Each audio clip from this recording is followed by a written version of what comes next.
Salut, c'est Marco de Top for Phone et on se retrouve aujourd'hui pour la vidéo de test du HTC U23 Pro, le mobile que vous voyez tout de suite devant vous. HTC, une marque que l'on n'avait pas testée depuis 2018 et qui pourtant mérite qu'on s'y attarde.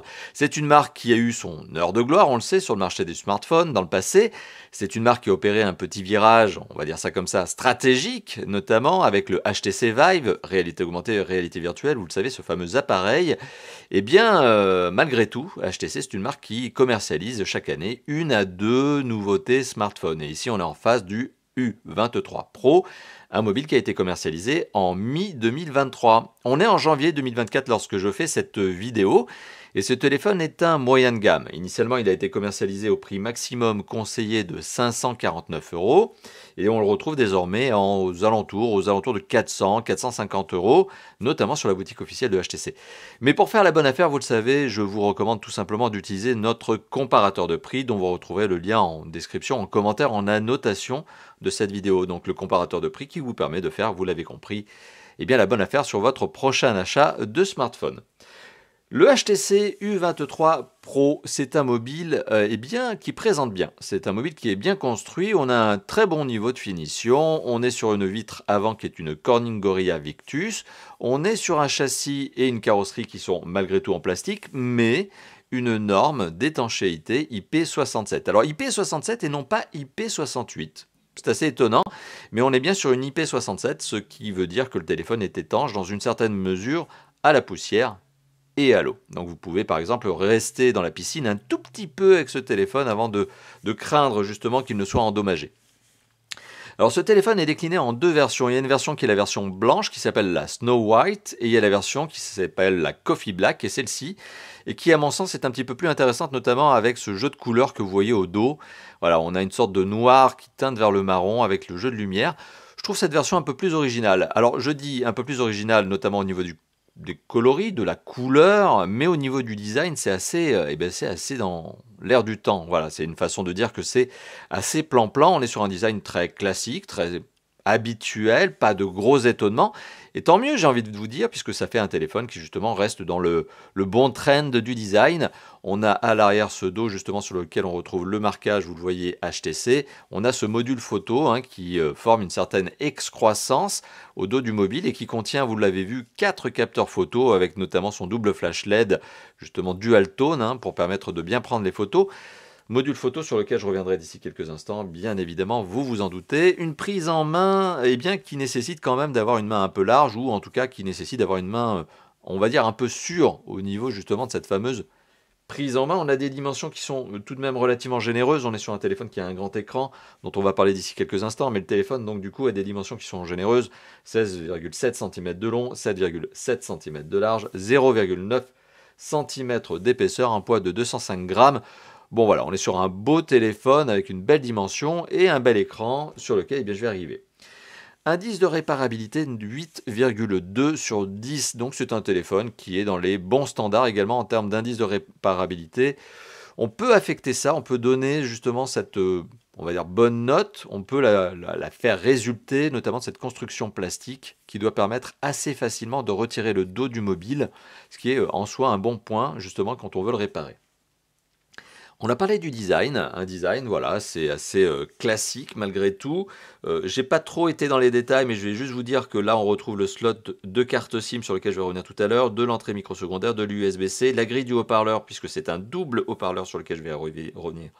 Également, on retrouve le bouton On-Off qui sert de capteur d'empreinte digitale, le bouton de contrôle de volume plus-moins, et au-dessus, on a de l'entrée micro, mais aussi du mini jack, et au dos, ce que je vous ai dit, les capteurs photo.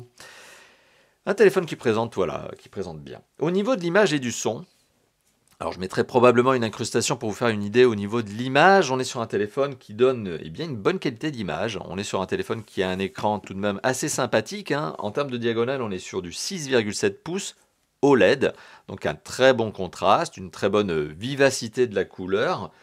Une saturation un peu moins importante tout de même au niveau de cette couleur colorimétrique, par exemple des constructeurs sud-coréens. Ici, le taïwanais qui est HTC a décidé de rester sur un profil de couleur plutôt calme, plutôt froid même, mais pas trop vif, contrairement à certains autres. Encore une fois de plus, ça c'est bien évidemment réglable, hein, c'est customisable ce genre de choses.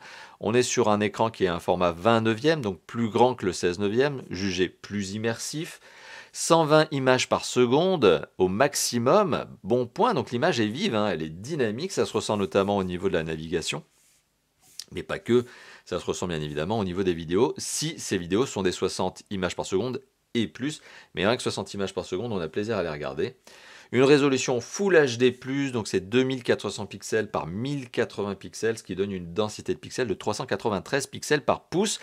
Tout ça, c'est plein de beaux chiffres, mais vous l'aurez vu dans l'incrustation vidéo que j'ai probablement publiée ici, eh bien, on a une belle image. Donc, c'est un téléphone qui a un vrai sentiment cinéma, qui offre un vrai sentiment cinéma. On a plaisir à regarder des vidéos. On a plaisir à regarder des films, des séries, des vidéos YouTube, bien sûr les tests de Top 4 Fun. On a plaisir aussi à jouer à du jeu vidéo sur lequel je vais revenir d'ici quelques instants.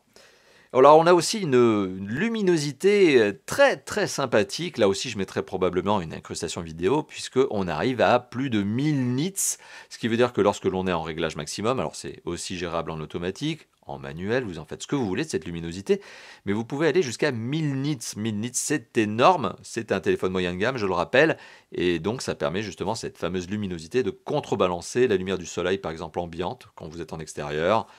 Forte lumière extérieure, vous contrebalancez avec la lumière du téléphone justement pour bien voir ce qu'il y a dedans. C'est l'avantage du nits, plus il est élevé, plus justement vous arriverez en toute situation à regarder ce qu'il y a dedans votre écran, enfin en tout cas l'image. Donc bon point au niveau de la luminosité, à tel point que d'ailleurs certains concurrents, même plus chers, eh bien n'arrivent pas justement à cet aspect-là. Voilà, eh bien ça c'était pour l'écran. Au niveau du son, alors comme je vous l'ai dit, on a un mini jack sur le haut. Ça c'est un bon point parce qu'il a tendance à disparaître. On a également ce double haut-parleur sur la tranche en bas, et l'écouteur est aussi un haut-parleur. Alors particularité, le haut-parleur du bas est plus puissant que le haut-parleur du haut qui est un écouteur en fait, de 10 à 15 décibels, ce qui en soi est un peu devenu une norme chez les constructeurs, puisqu'ils ont tendance à faire ça maintenant. Et bien tout simplement parce que lorsque vous avez un haut-parleur qui donne le son sur le côté droit et un haut-parleur qui donne le son vers l'avant, et bien justement, effectivement, il faut qu'un des deux haut-parleurs, celui-ci, soit plus puissant pour qu'à votre oreille, vous ne vous rendiez pas compte d'une différence entre les deux. Voilà, parce que le son ne va pas dans la même direction. Donc, c'est logique. Et alors, le son de ce haut-parleur, de ce double haut-parleur, est de bonne qualité. On a une bonne amplitude. Les constructeurs savent désormais faire des doubles haut-parleurs sympathiques sur leur téléphone. C'est limite une mini enceinte que vous avez en face de vous. Simplement, donc bonne amplitude au niveau des moyens, des graves et des aigus. Des bonnes basses aussi, à un détail près, c'est que les basses, si jamais vous recouvrez justement le téléphone ou que vous le tenez un petit peu trop étouffé au niveau des haut-parleurs, eh bien ça va donner une sorte de résonance interne qui va créer une sorte de grésillement, ce qui devient pour le coup vraiment désagréable. Donc si vous tenez trop fermement le téléphone en main, eh bien forcément le haut-parleur va être étouffé, les haut-parleurs vont être étouffés et ça va donner cette sorte d'effet de grésillement. Donc tenez votre téléphone un petit peu détendu ou posez-le tout simplement, et ça vous évite d'avoir ce sentiment-là, ce fameux grésillement que je viens de vous indiquer il y a quelques instants. Au niveau des performances, alors je sais que vous êtes amateur justement de tout ce qui est scoring, de tout ce qui est benchmark. Si justement on regarde en tout ici dans sa V10, eh bien on est à 542 000 points. Bon, j'arrondis, 542, 543 000. C'est un score qui est lié notamment à des composants que je vais vous détailler. Alors on est bien sur le HTC U23 Pro, vous l'aurez remarqué, ça confirme. Android 13 sur lequel je reviendrai d'ici quelques instants. Et on apprend que l'on est sur le processeur qui est le QTI SM7450. Bon, concrètement, eh bien, c'est un Snapdragon 7 génération 1. C'est pas un processeur récent, c'est un processeur qui a déjà 2, voire même 3 ans de vie. C'est un processeur qui, malgré tout, anciennement était haut de gamme, désormais moyen de gamme. Et oui, c'est la technologie, c'est comme ça que ça se passe. Et on est sur un processeur qui fait bien le travail. Qui fait bien le travail dans le sens où ce téléphone est fluide, a aussi une bonne expérience en termes de mobile gaming, de jeux mobiles. À un détail près, c'est que les très gros jeux 3D que l'on retrouve désormais sur le Play Store, tels que, je vais le citer, Alien Isolation, ne passent pas sur ce mobile. Mais d'autres jeux tels que PUBG Mobile ou d'autres free-to-play passent parfaitement sur ce téléphone qui est le U23 Pro, que dis-je. On a aussi d'autres scoring, bien sûr, vous qui êtes amateur du scoring, on aperçoit bien sûr que sur Wildlife, on a un score sur wildlife donc de 3000, allez on arrondit 3200 points, donc ça c'est 3D Mark. Et on a aussi Geekbench 6 en mode CPU, hop, et je vais vous montrer ça, multicore par exemple, en multicore on arrive à 3001 points. Alors concrètement, c'est un moyen de gamme qui aujourd'hui est dans les 400-450 euros, je le rappelle. C'est un moyen de gamme qui a les performances de son prix, en toute logique. Il n'y a pas d'étonnement là-dessus. C'est un moyen de gamme qui est parfois, par contre, moins performant que certains concurrents, alors que j'allais dire direct, mais qui sont 200 euros plus chers. Donc presque 30% plus cher. On a des concurrents donc 30% plus chers, 200 euros plus chers, qui arrivent à atteindre les 900 000 points, 1 million de points sur Antutu, et qui arrivent potentiellement à jouer à Alien Isolation. Ce qui n'est pas le cas ici, mais on est sur un téléphone qui est en phase avec son prix. Donc pas d'étonnement là-dessus, on est sur un moyen de gamme à 400-450 euros. Je le rappelle, notre comparateur de prix. Alors, je n'ai pas détaillé tous les composants, je ne vais pas non plus rentrer trop loin, je ne vais pas parler de processeur graphique, etc. cette fois-ci. J'ai juste parlé de RAM, 12 Go de RAM, 12 Go de mémoire vive, là où les concurrents directs sont généralement à 8. Et on a 256 Go de mémoire de stockage, là où certains concurrents sont parfois à 128. Donc on a plus de RAM, plus de ROM, et justement ces 256 Go de mémoire de stockage interne eh bien, se transforment en 206 lorsque vous allumez le téléphone pour la première fois. C'est confortable. Alors les plus gourmands d'entre vous auront remarqué, il y a ce double slot qui se trouve ici, ou en tout cas je vous le dis, il y a un double emplacement carte SIM en bas, mais vous avez la possibilité d'ajouter une carte SIM. Sauf que si vous ajoutez la carte SIM, eh bien vous enlevez le slot de la carte SIM numéro 2, pardon. Si vous ajoutez une micro SD, vous perdez le slot de la carte SIM numéro 2. Donc c'est une SIM plus une micro SD, ou une SIM et une autre SIM. Voilà, et donc il n'y a pas 3 emplacements, vous l'avez compris.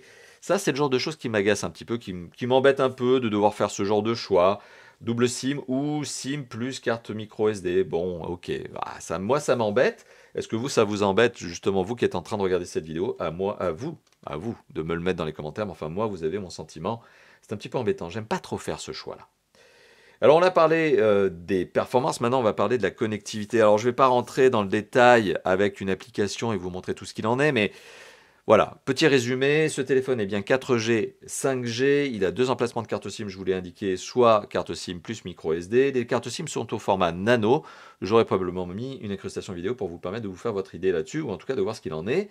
On est sur un téléphone qui est Wi-Fi 6, ça c'est un bon point, et il est Bluetooth 5.2 et NFC. Alors à côté de ça, on a de l'USB-C qui est aussi OTG, et enfin, on a du GPS, GLONASS, BDS, Galileo. Ça, c'est pour la localisation. Donc, une puce de localisation qui utilise 4 réseaux de satellites, comme je viens d'indiquer, GPS, GLONASS, BDS et Galileo. Lesquels sont accrochés efficacement. C'est-à-dire qu'en termes d'accroche, eh ben, on est très bon. On est très bon là-dessus. Bon point. On retrouve également un capteur d'empreinte digitale que j'ai eu l'occasion de vous montrer rapidement lorsque j'ai parlé du design. Ce capteur d'empreinte digitale, il est dans le bouton on-off situé sur le côté droit du mobile. Il marche lui aussi très bien. Je n'ai pas pu le prendre en surprise, je n'ai pas pu le prendre à défaut. Soit à la rigueur, il ne perçoit pas bien votre empreinte digitale, auquel cas vous avez besoin de décaler un petit peu votre pouce. Vous le prenez par exemple votre pouce 2 fois en empreinte digitale, c'est-à-dire que vous prenez 2 fois le même doigt en empreinte digitale, ce qui accroît la facilité justement, on va dire, de déverrouillage. Mais en tout cas, je n'ai pas noté de problème là-dessus et je n'ai pas noté surtout qu'il ne se fasse avoir, c'est-à-dire que eh bien, il se fasse avoir avec une autre empreinte digitale que celle que vous avez saisie. Ce qui était un problème il y a quelques années, parce qu'on avait des capteurs d'empreinte digitale il y a quelques années qui étaient un petit peu, voilà, généreux, on va dire. Et bien là, ce n'est pas le cas, bien sûr, bien évidemment. Le débit d'absorption spécifique de ce téléphone, 0,67 watts par kilo à la tête. C'est dans la bonne norme. Voilà, c'est dans la bonne norme. On est sur un élève qui est un bon élève. Voilà, un bon élève au niveau de l'émission d'ondes, donc le fameux débit d'absorption spécifique. Alors au niveau du système d'exploitation, j'aime ce genre de choses parce que vous allez voir, c'est non seulement très simple à présenter pour le testeur que je suis, mais c'est aussi très simple à utiliser. On est sur un Android, vous le voyez, extrêmement simple, à juste titre, puisqu'on est tout simplement sur un téléphone qui est doté d'un Android 13 et d'un Android 13 tout simplement stock. Voilà, donc on est sur de l'Android 13 stock. Le U23 Pro que vous voyez ici, voilà, eh bien, hop, on va le voir ici, version d'Android 13. Avec ce fameux petit widget Android 13. Alors, Android 13 qui, je le rappelle, n'est pas surcouché. Vraiment, il n'y a rien, il n'y a pas de surcouche. Il y a, par contre, une très légère personnalisation de la part de HTC qui vous a mis quelques applications qui correspondent à l'univers Vive. Alors c'est sûr que si vous êtes utilisateur de Vive, les trouver par défaut, pourquoi pas, ça peut être intéressant. Mais si vous n'êtes pas utilisateur notamment du casque de réalité augmentée virtuelle de HTC, bon, ce sont des applications que vous n'aurez jamais l'occasion d'utiliser. Donc il y a Vive, Vive Avatar, Vive Manager, Vive Wallet et Viveverse. Voilà, bon, écoutez, ils sont là, vous pouvez les désinstaller, heureusement. Et c'est bien les seuls, on va dire, customisation, personnalisation qu'HTC a fait sur ce téléphone. Donc on est sur de l'Android stock, mais on est sur de l'Android 13. On est au début de 2024. Aujourd'hui, à date, aucune information de la part de HTC sur la mise à jour en 14, ce qui est le minimum quand même. On espère que ça arrivera prochainement. Et puis, le planning de mise à jour. Combien d'années, justement, HTC va suivre ce mobile? Alors, je ne parle même pas en page de sécurité, puisque généralement, les marques, y compris HTC, font plusieurs années de pages de sécurité, 3, 4, ça c'est très bien, mais combien de mises à jour majeures? Aujourd'hui, pas de certitude justement au niveau du U23 Pro. On est sur un Android stock. On espère justement qu'on aura bien la version 14, la version 15, 16, 17. Alors on espère que ce téléphone aura un vrai suivi logiciel, justement en termes de mise à jour majeure. Je ne parle pas de patch de correctif, de sécurité, ce qui est généralement le cas, mais vraiment de mise à jour majeure. On a parlé du système d'exploitation, maintenant on va parler de l'usage. Ce téléphone donc permet de faire du jeu mobile, vous l'avez compris, sauf les très gros jeux tels que Alien Isolation, qui sont des gros jeux mobiles, qui valent 10 € sur le Play Store et qui sont à la limite du jeu PC, qui d'ailleurs à la base sont des jeux PC. Bon, ce sont des jeux PC qui sont sortis quand même il y a quelques années. On arrive quand même à faire du très gros jeu mobile, pardon. On arrive bien sûr à avoir tout ce qui est divertissement, que ce soit la lecture de films, de séries, avec vos applications de VOD préférées, bien sûr. On arrive aussi non seulement à faire de la musique, mais aussi du ludique, donc, mais du professionnel, avec de l'email, avec des appels, avec du Word sur téléphone, etc. Ok, donc du grand classique pour un smartphone. On arrive également aussi à prendre des photos avec ce téléphone, notamment ce quadruple capteur photo dorsal, sur lequel on retrouve des choses très intéressantes, puisqu'on a un 108 mégapixels, capteur stabilisé notamment, stabilisation optique 108 mégapixels, 8 mégapixels ultra grand angle, 5 mégapixels pour la macro et un 2 mégapixels supplémentaire pour gérer la profondeur de champ, l'effet bokeh notamment que vous allez utiliser pour les portraits. Le capteur photo frontal, c'est un 32 mégapixels. Alors si on regarde le capteur photo dorsal 108 mégapixels, qui prend des photos de manière très efficace, des photos qui sont de bonne qualité, mode portrait, voilà, qui gère bien l'effet bokeh aussi. Rien à dire, vous l'avez vu, c'est efficace, c'est bien. Je mettrai une ou plusieurs incrustations photos justement à ce titre pour vous permettre de vous faire votre propre idée. La qualité est très bonne pour les capteurs photo dorsaux, et c'est d'ailleurs la même chose que je dirais pour le capteur frontal, à une condition, c'est que la lumière soit bonne. Si vous êtes dans des conditions de lumière un petit peu compliquées, soit avec de la lumière artificielle trop marquée, trop jaune par exemple, trop blafarde aussi, si vous avez un manque de luminosité par exemple, bon oui, il y a des modes de photo nocturne, mais ça donne des résultats qui sont pas terribles. Je trouve que quand ce téléphone est dans des contextes de manque de lumière ou de lumière trop marquée, trop accentuée comme le jaune, ça devient compliqué. Ça devient très compliqué parce qu'il a tendance à plus savoir comment gérer. Soit il va monter très fort dans les ISO, soit il va faire une sorte de, allez, je vais dire un mot qui est pas le bon, mais de distorsion de couleur. Et il va aller trop fort dans une couleur, par exemple le jaune, encore une fois de plus pour reprendre cet exemple. J'ai eu l'occasion de prendre des photos avec un environnement très marqué en lumière jaune. Le téléphone fait tout jaune. Il n'y a rien qui se détache, ça devient du tout jaune. Et en manque de luminosité, justement, la montée dans les ISO rend quand même le cliché très pixelisé. Par contre, si vous avez de la bonne lumière, alors là, c'est top, vous avez de la bonne qualité. Alors le capteur photo frontal, comme je vous l'ai dit tout à l'heure, un 32 mégapixels, qui prend bien les photos, rien à dire. Là-dessus aussi, ça prend très bien les photos. Alors le capteur photo, il est là, et ça fait le notch, le fameux trou que l'on voit dans l'écran, justement sur le côté supérieur de cet écran. Photo de bonne qualité, là aussi j'aurais probablement mis une incrustation photo, pour vous permettre de vous faire votre propre idée.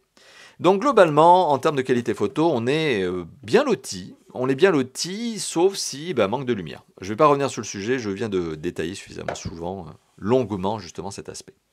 Au niveau de l'autonomie, on est sur une batterie non extractible, alors remplaçable assez facilement j'imagine parce que le téléphone doit être assez facilement démontable hein, en raison de ce dos en plastique. Mais on est sur un téléphone donc il y a une batterie non extractible par le commun des mortels dans lequel je me classe et je me place très volontairement parce que le démontage de téléphone c'est pas ma spécialité, clairement pas. Donc 108 mégapixels que je vais dire. Batterie donc de 4000, quelle capacité, 4600 mAh, batterie qui se situe donc ici dans le téléphone. On aurait aimé une batterie de 5000 mAh. Ce téléphone avait toute légitimité pour avoir cette batterie de 5000 mAh. C'est un petit peu dommage. Mais bon, écoutez, une batterie de 4600 mAh, 4600 mAh donc sur ce téléphone, ça lui permet de tenir la journée avant la recharge. C'est un grand classique. 1,5 jours grand maximum, mais comptez plutôt la journée parce que ce téléphone a quand même une demi-gourmandise énergétique. Une heure de batterie, une heure de vidéo, c'est 10% de batterie consommée. Donc c'est preuve que soit on aurait aimé une batterie un peu plus grosse, soit on aurait aimé des composants moins énergivores, tels que le processeur, mais composants moins énergivores égale eh bien, plus cher. Parce qu'on aurait dû monter en gamme justement pour avoir une meilleure, on va dire, capacité énergétique. Donc, on est au final sur un téléphone qui bien fait la journée, ce qui est déjà le minimum qu'on lui demande, et qui en plus est doté de la recharge rapide. 30 watts en filaire, donc avec le chargeur qui va bien, et que je n'ai pas trouvé dans la boîte. Voilà, donc 30 watts en recharge filaire, c'est d'ailleurs pour ça qu'il n'y a pas de vidéo de déballage.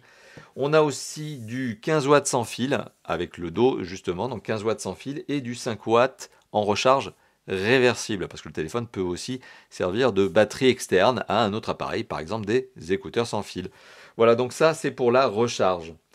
Donc on a fait le tour du propriétaire, on a vraiment été très exhaustif au niveau de ce téléphone. Vous voyez, je viens d'utiliser le capteur d'empreinte digitale, vous l'avez vu, ça a été rapide. On a été exhaustif au niveau de ce téléphone, c'est le but des vidéos de Tough for Phone, c'est justement de tout vous donner et de vous dire ce que j'en pense. Et vraiment d'entrer dans le détail, comme ça maintenant vous aussi vous êtes capable de vous faire votre propre opinion sur ce téléphone. Ben, mon opinion justement, en conclusion, qu'est-ce que l'on peut se dire sur ce téléphone? Eh bien, je crois que je l'ai spoilé en début de vidéo, on est sur un téléphone qui est un moyen de gamme. On est sur un téléphone qui est devenu un moyen de gamme intéressant parce qu'il a baissé de prix 150 € en général en moins par rapport à son prix initial 6 mois plus tard. C'est un téléphone qui vaut dans les 400 €. On le retrouve notamment à ce prix-là grâce à notre comparateur de prix. N'oubliez pas le lien en commentaire, description et en annotation de cette vidéo. Donc c'est un téléphone qui est proposé à un bon prix moyen de gamme. C'est un téléphone qui est quand même face à une concurrence très rude. Et c'est ce qui du coup a fait du mal d'ailleurs à HTC au cours des dernières années. C'est d'ailleurs pour ça qu'HTC est sorti du monde du smartphone et reste un petit peu dedans, notamment avec le U23 Pro, pour se concentrer sur la réalité augmentée, réalité virtuelle avec ses casques Vive. On est sur un mobile qui fait le taf, on est sur un mobile qui est complètement adapté à son prix, qui a le prix adapté à ses performances. On est sur un mobile qui est en phase d'une concurrence, mais qui est d'une férocité absolue, avec des constructeurs sud-coréens qui ont des mobiles à 600 € pour le coup plus cher, mais qui sont 2 fois plus performants. Pas forcément meilleurs sur le reste des points, plus performants, ça oui, mais pas forcément meilleurs par exemple pour ce qui est de la photo ou de l'écran. Donc voilà, c'est un choix, et c'est un choix, ce U23 Pro, qui est un choix raisonnable. Pour un moyen de gamme vendu à 400 €, ce téléphone est parfaitement adapté et tient la concurrence. Mais c'est une concurrence qui est très rude et qui, pour le coup, malheureusement pour HTC, a plus de visibilité. Probablement les dépenses médias, publicitaires, etc., la présence en magasin. Le U23 Pro, on le retrouve très facilement sur le web.